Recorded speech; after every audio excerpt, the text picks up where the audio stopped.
Science के बारे में चर्चा किया था कि साइंस क्या होती है, साइंस के क्षेत्र क्या हैं, साइंस क्या होती है, साइंस के क्षेत्र क्या हैं।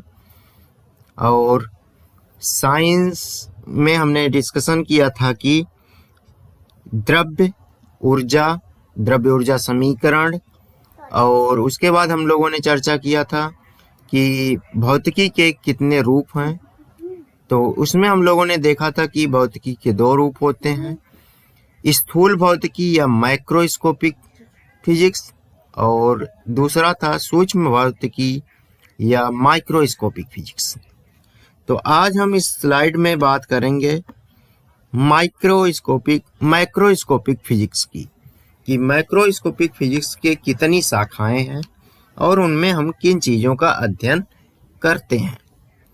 तो बात कर रहे हैं सबसे पहली शाखा की, जिसका नाम है मैकेनिक्स। मैकेनिक्स का अर्थ होता है गतिकी। मैकेनिक्स को हम हिंदी में गतिकी कहते हैं, अर्थात यह ऐसा विषय है जिसमें हम गति से संबंधित चीज़ों का, वस्तुओं का अध्ययन करते हैं। यानी जो वस्तुएं गतिशील होती हैं उनका अध्ययन करते हैं, जैसे बस, ट्रक, कोई मशीन, रॉकेट, पृथ्वी की गति, सूर्य की गति, सोलर सिस्टम, आकाशगंगाओं की स्थिति, ब्लैक होल की स्थिति आदि आदि। इसके बाद दूसरा पार्ट आता है थर्मोडायनेमिक्स। थर्मोडायनेमिक्स में हम बात करते हैं ऊष्मागतिकी, जिसको हम हिंदी में बोलते हैं ऊष्मागतिकी।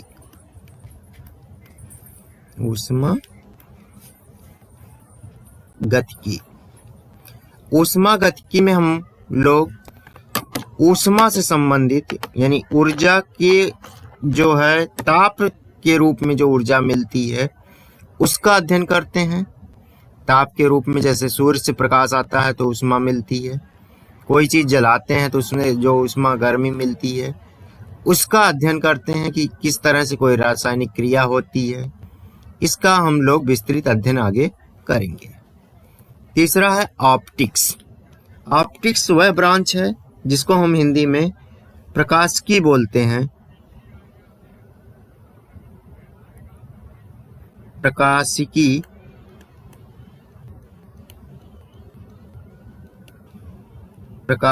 कहते हैं इसको हम। प्रकाशिकी में हम अध्ययन करते हैं लेंस के बारे में, माइक्रोस्कोप, टेलीस्कोप आदि का अध्ययन करते हैं। इसमें हम विवर्तन, परावर्तन, अपवर्तन, इन सब का अध्ययन हम ऑप्टिक्स शाखा यानी प्रकाशिकी में करते हैं। इसके बाद आता है ऑक्सीलेशन एंड वेव्स, यानी कि वाइब्रेशंस जो होते हैं, जो हमारा कम्युनिकेशन सिस्टम होता है।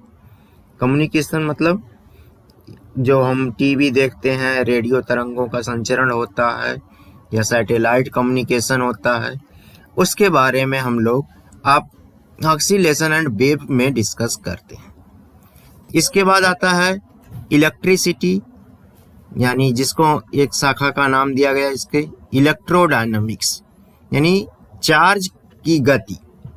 इसको हम वैद्युत स्थितिकी भी कहते हैं। वैद्युत स्थितिकी के नाम से जाना जाता है इसको। वैद्युत स्थितिकी में हम बात करते हैं विद्युत से संबंधित, किस तरह से कोई मैग्नेट कार्य करेगा, कैसे धारा प्रवाहित होगी, इन सब का अध्ययन हम लोग वैद्युत स्थितिकी या इलेक्ट्रोडायनामिक्स में करते हैं। अब यहाँ पर आपको लिखा हुआ है mechanics is the branch of physics. इसका मतलब हम इसमें मैकेनिक्स के बारे में अध्ययन करेंगे। तो मैकेनिक्स क्या है? सिंपल सी भाषा में अगर हम कहें, mechanics is the branch of physics in which we study the Newton's law of motions, gravitations, engine making, planetary motion etcetera. अर्थात मैकेनिक्स वह शाखा है फिजिक्स की जिसमें हम लोग न्यूटन के गति विषयक नियम, गुरुत्वाकर्षण नियम, किस तरह से कोई इंजन का मोशन से संबंध होगा उसके बारे में, सौरमंडल के बारे में, सौरमंडल की गतियों के बारे में, मैकेनिक्स के सब्जेक्ट में हम लोग बात करते हैं। जैसे एक चित्र के रूप में आप लोग यहाँ पर देख सकते हैं कि मैकेनिक्स में किसका अध्ययन होता है। यहाँ समय की घड़ी बनी हुई है, समय बता रही घड़ी जो। दूसरी चीज देखें, सौरमंडल है, सौरमंडल के सभी ग्रह कैसे गति करते हैं, उनका कोणीय संवेग, एंगुलर मोमेंटम, टार्क यानी बल आघूर्ण, ये सब क्या होगा, कैसे होगा, उसके बारे में अध्ययन करते हैं। इसके बाद आता है रॉकेट प्रक्षेपण, रॉकेट कैसे गति करेगा, उसके कक्षा में कैसे हम उसको ले जाते हैं, इन सब का अध्ययन भी हम मैकेनिक्स सब्जेक्ट में करते हैं। इसके बाद आता है इंजन मेकिंग, यानी इंजन कैसे कार्य करता है, इंजन को कैसे घुमाया जाएगा, कितना टॉर्क लगेगा, कितना जो है कोणीय संवेग होगा, इन सब का अध्ययन हम लोग मैकेनिक्स में करते हैं। दूसरी शाखा आती है थर्मोडायनेमिक्स। थर्मोडायनेमिक्स या इसका नाम है ऊष्मागतिकी। थर्मोडायनेमिक्स जिसको हम लोग कहते हैं ऊष्मागतिकी।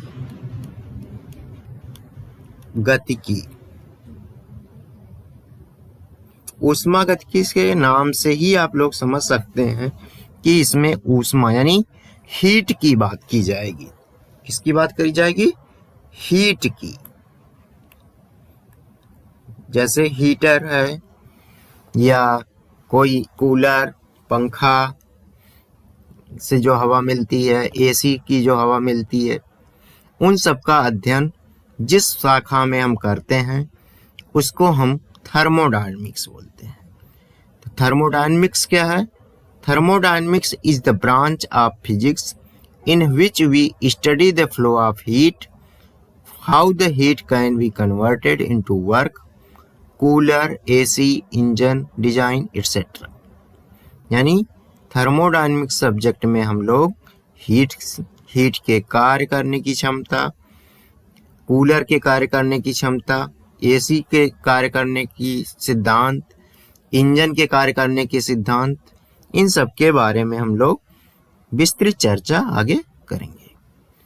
जैसे थर्मल फिजिक्स, आग लगी हुई है, इससे टेम्परेचर बढ़ेगा, तो टेम्परेचर की जहां पर बात आती है, जिस शाखा में हम टेम्परेचर के बारे में अध्ययन करते हैं, उसका नाम थर्मल फिजिक्स या थर्मोडायनेमिक्स कहा गया है।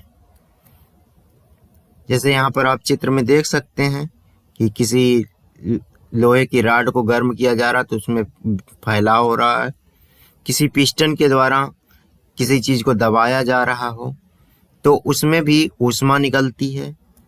आगे देखिए, तुम्हारा जो मोटर व्हीकल्स है, मोटर व्हीकल्स के जो इंजन होते हैं वह भी थर्मोडायनेमिक्स के ही बेस पे कार्य करते हैं।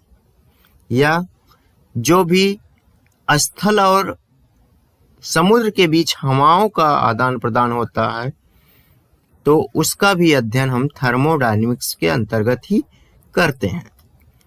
जैसे यहाँ पर इस चित्र में हम देख सकते हैं कि जो है यहाँ पर ये कूलर ग्राउंड है, यानी ठंडा क्षेत्र है, ठंडी जमीन है, और यहाँ पर ऊपर जो है इस क्षेत्र में हवा जो है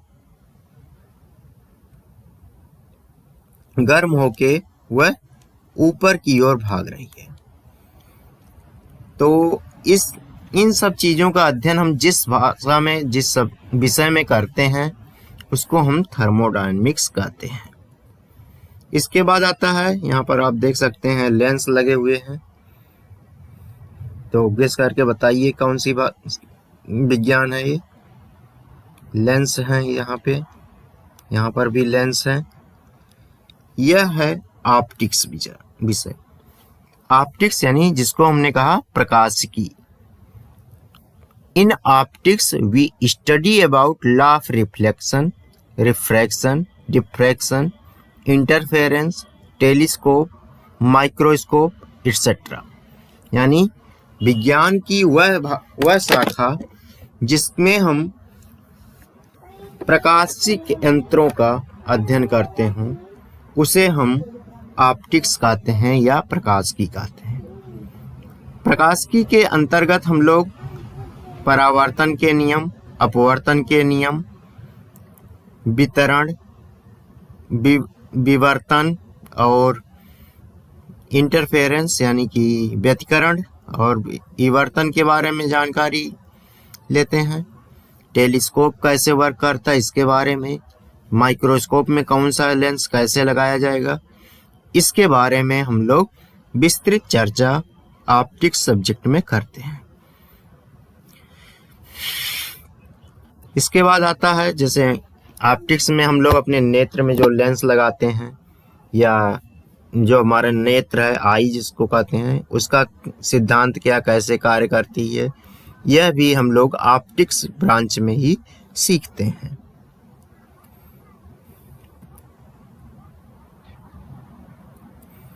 इसके बाद अगली शाखा में आप लोग देख सकते हैं कि यहाँ पर कुछ तरंगे निकल रही हैं, कुछ तरंगे हैं यहाँ पर जो धीरे धीरे आगे बढ़ रही हैं।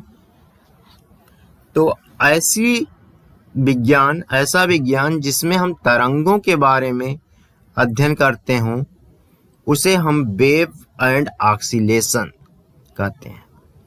वेव मतलब तरंग, ऑक्सीलेशन मतलब होता है कंपन करना, यानी तरंग कंपन से कैसे उत्पन्न होती है, क्या होती है तरंग, इन सब चीज़ों का जिस सब्जेक्ट में अध्ययन करते हैं उसको हम वेव एंड ऑक्सीलेशन या तरंग गतिकी कहते हैं।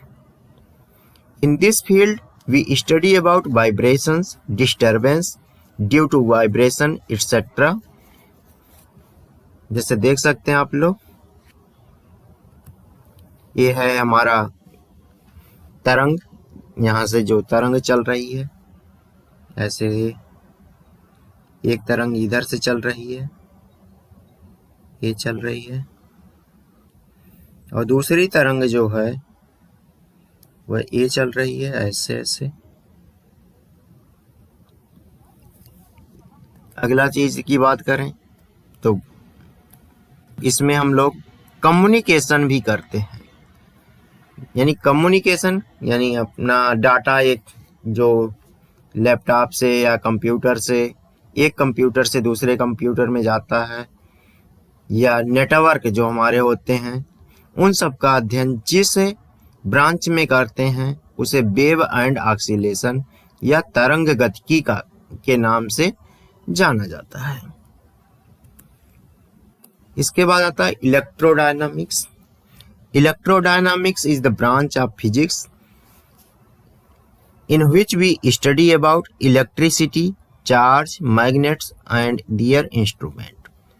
यानी इलेक्ट्रोडायनामिक्स वह शाखा है जिसके अंतर्गत हम लोग इलेक्ट्रिकल यानी इलेक्ट्रॉनिक्स या विद्युत के सामान की बनावट, चार्ज के बारे में, वैद्युत क्या है इसके बारे में, मैग्नेट क्या है इसके बारे में, मैग्नेट कैसे कार्य करता है, चार्ज कैसे गति करता है, या धारा क्या होती है, प्रतिरोध क्या होता है, रेजिस्टेंस क्या होता है, इसके बारे में अध्ययन हम जिस शाखा में करते हैं उसका नाम है इलेक्ट्रोडायनामिक्स। चित्र में आप देख सकते हैं यहाँ पर बहुत से उपकरण हैं, यहाँ ये सब देखिए। एक ये है कि जो है ये पोस्ट ऑफिस बॉक्स, वाइब्रेशन देने के लिए एम्पलीफायर और अमीटर, वोल्ट मीटर, ये सब जो हैं इलेक्ट्रोडायनामिक्स के पार्ट हैं। कम्युनिकेशन करने के अलग अलग तरीके। तो आज का टॉपिक हम यहीं समाप्त करते हैं। आशा है आप लोगों को यह समझ में आया होगा। Thanks for watching. हाँ, और अंत में यही कहूँगा कि चैनल को आप लोग लाइक करिए, शेयर करिए, सब्सक्राइब करिए और कमेंट करिए चैनल पे, जिससे हम यह समझ सकें कि आप लोग हमारे चैनल से कितना सीख पा रहे हैं। Thank you very much.